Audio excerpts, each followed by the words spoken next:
When they were first discovered, objects from the ancient kingdoms of West Africa stunned the world. None more so than these extraordinary plaques. They came from what was once the Kingdom of Benin and are around 500 years old.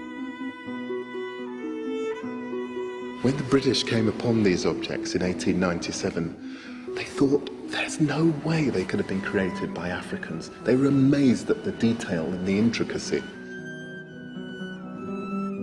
They were seen as being something completely revolutionary to the British, and you can understand why. These aren't carvings, they're 16th century casts in copper-rich alloys of brass and bronze. Over 900 plaques are thought to have been made. To produce each one, the artist would need to know how to make and fire a clay mold, and how to melt the metals to pour into it. It's an incredibly difficult skill to master. The combination of relatively sophisticated science and artistic accomplishment baffled most European 19th century observers. They couldn't believe that so-called primitives had been capable of producing work of the same standard as their European contemporaries. These amazing objects just didn't match the Europeans' view of West Africans. The questions were, where did they get the technology to develop this amazing bronze work? And where did they find the materials? But the clues to how such artifacts were manufactured are there for the finding.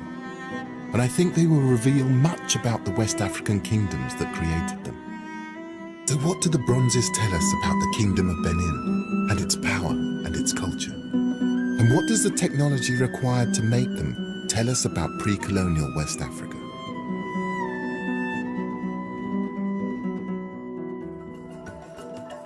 I'll travel to modern-day Nigeria, where the Kingdom of Benin reached its height in the 16th century. And I'll reach even further back in time and explore a panoply of ancient cities and kingdoms in West Africa, founded many centuries before Benin. I look for evidence in what's now Mali of how ancient culture and technologies made Benin and its bronzes possible. I'm traveling to Dogon country to see how and why their culture and traditions endure. The Dogon live in a succession of small villages, clinging to the lower reaches of the Bandiagara escarpment. It's a spectacular 150-mile-long sandstone ridge that rises above the savannah. For centuries, Djenné Djenno lay ignored, its history and significance completely unknown. But just 33 years ago, a team of archaeologists realized that this unassuming mound was in fact made up of debris 5 meters deep. It revealed evidence of an ancient city 1,000 years older than Benin. Djenné Djenno was first settled around 200 BC and was inhabited until the 14th century. It's thought that the arrival of Islam may have contributed to the demise of the animist settlement. Here, as an animist place, there was no room for the people to pray, because the Islam recommend to pray by group. So there wasn't a room for all the religious to pray. So then the king decided to build in the 12th century the first mosque. He make his biggest. People are curious to see that's big building, that's big mosque. And so then since this guy decided to build this mosque, so then start the decline of Djenné Djenno. But the fact that animist beliefs were practiced in such an ancient city is important. Artifacts found here have convinced archaeologists that Djenné Djenno was the region's first major trading crossroads, possibly from the time of its settlement around 200 BC. Evidence of craftsmanship is scattered everywhere, and it's a technology with a distant link to the manufacture of the Benin bronzes, pottery. Can you tell me, from these shards of pot, what periods are represented here? I mean, if you pick up, there seems to be pottery of so many different types, so many different kinds of decoration. 850 until the 11th century. Djenné Djenno wasn't just making pottery required for the casting technology of Benin. Oh, this is metal. Piece of metal, yeah. So that is from the 800 after Jesus Christ. That's iron, Iron. smelted iron. The excavations have revealed evidence of blacksmithing here. The iron industry of Djenné Djenno is one of the earliest known in sub-Saharan Africa. And the continuity of remains makes archaeologists believe that there was a guild system here. This early evidence of metalworking and a guild system means that the craftsmanship seen in the Benin bronzes developed in West Africa over many centuries. 2,000 years ago, all this place, it was a forest. Really? In this time, we have more rains than now. Really? More rains than now. All is green. The people, if you go to hunting, you get many animals. Elephant, pork epic, you have monkey.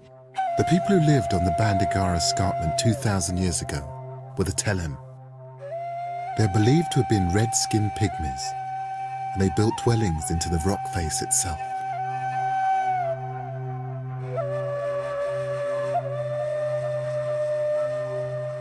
A belief endures that the Tellem had the power of flight, and I'm beginning to understand why.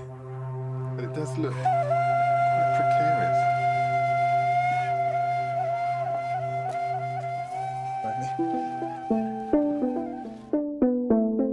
Nestled under the cliffs are one of the wonders of West Africa. Kenny, this is amazing. What are these buildings? This is the Tellem building. Yes. The Tellem live here 2,000 years ago. Here it is the Tellem granary. The granaries were built using rich mud from termite mounds. This material and the natural shelter provided by the cliffs means they're extremely well preserved. In some of building, he put the fruit from the tree. Yes. Because we have the forest close to them, and he take a lot of fruit. He eat some, and the rest he keep inside. So this would be a way of storing food, grain, so that in a difficult year, Right. you would be okay. Yes. It's not just about kind of survival. This is about flourishing. Yes. These structures are not just beautifully built, they've been decorated too. And the outer surface of these granary stores are just covered in these finger marks. It's just wonderful to be able to actually place your fingers in the marks made by someone possibly 2,000 years ago. It suggests that the people who lived here could think about more than simple basic needs. Archaeologists have found carved headrests, jewelry, and even metalwork here. The Tellem vanished from this area centuries ago. No one knows why. But the fact that jewelry and decoration appeared here 2,000 years ago is significant. It shows that there was indigenous development of an artistic culture in West Africa many generations before the bronze casts of Benin were made. Archaeologists have dated iron smelting in West Africa to around 500 BC. Blacksmiths have a special place in Dogon society. In this village, we have only one family blacksmith. One family? Only one family. And that is because they're a very important caste family. Right. This is passed down from father to son, is it? Yes. These traditions? Yes. And is this the father over here? Yes, it is his father. So they would know about the history of these guys, that they bring them to life. Right. You take these ingredients, the ore, which is from the earth, you take the coal, which is from the earth, you take the air, the transforming of these raw materials. Yes. Just into something which is useful. Filling them with a kind of spirit. Yes. The blacksmiths have a lot of secret in their life. You have important magic. The blacksmiths don't just magically transform iron ore into metal. They also work in wood, carving masks and figures. They've been essential in keeping Dogon traditions alive since at least the 13th century. Some of the blacksmith's handiwork is appearing this evening in a ritual called Dana, part of a funeral ceremony.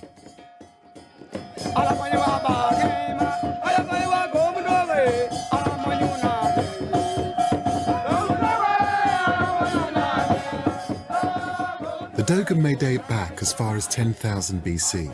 No one's certain. But these are traditions that developed over many centuries at least.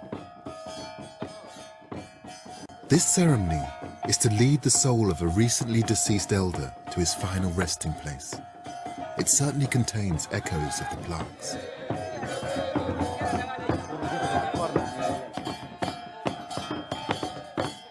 This is the spirit mask, the spirit.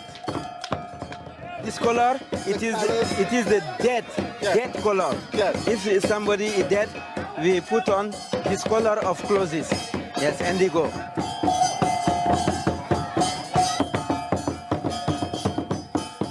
He represents the heron, the four masks. The feet, he represents the heron feet. It is elegance. They are very elegant, just like herons. Yes, yes. This is a vibrant illustration of animist practices. In wearing the masks and costumes, the Dogon take on the character of the spirit they believe each animal possesses. Dogon tradition says that they migrated to the escarpment centuries ago from the Mandin Mountains, 400 miles away, because of the spread of Islam. They sought somewhere they felt secure to continue their animist traditions without the fear of being converted. These are snakes. Yes, it is snake, the two masks. Yes.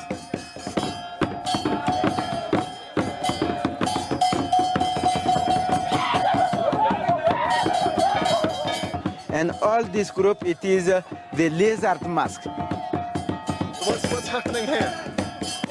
He's dancing to goodbye the bad spirit to go away from the village. Yes, because he touched the ground. To clean the village, bad things go away.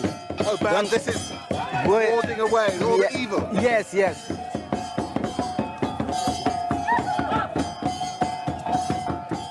For centuries, Dogon culture has withstood pressures from conquerors, empire builders, and missionaries.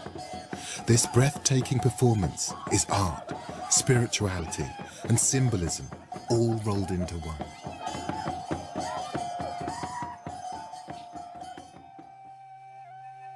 In the morning, Kenny takes me to see another way Dogon culture is represented. As part of the design of a granary, belonging to the chief and spiritual leader, the Hogon.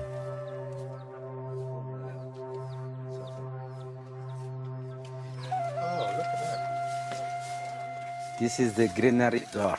I see. The door for the granary. You see? This is the Ogon.